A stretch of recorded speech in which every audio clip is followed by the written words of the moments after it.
I've completed the Masters in Governance course. It's a series of 5 courses that helps school board members to learn at least the beginning of how to govern. This 5th session was on community relations and board agendas and working with the superintendent.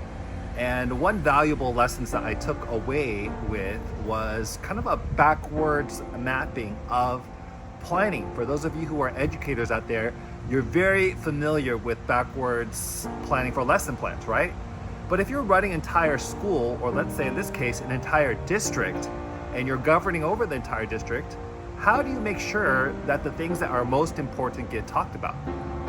Well, perhaps through backwards planning. You begin with the end in mind. So working in conjunction with the superintendent and making an agenda so that all the big items that you expect to come up will be addressed within the school year.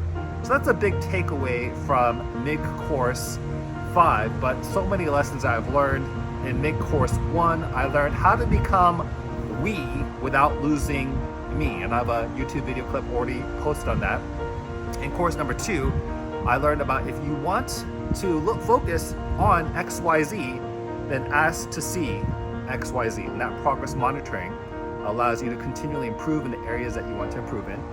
In course number 3, we learned about school finances, and we talked about the 3-legged stool as we look at school finances, whether it's hiring and retaining the best, school programming and our fiduciary responsibility for solvency, or course number 4, where how we begin the process of building strong relationships through human relations, human resources, and that's through trust building and listening to one another.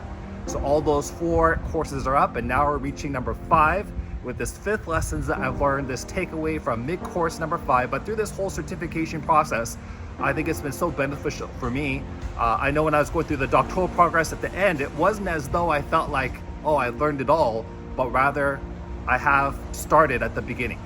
And so I feel like I'm like that. I'm kind of at a place where, wow, I really feel like I'm kind of at the beginning point where I can continue to have a platform for future growth.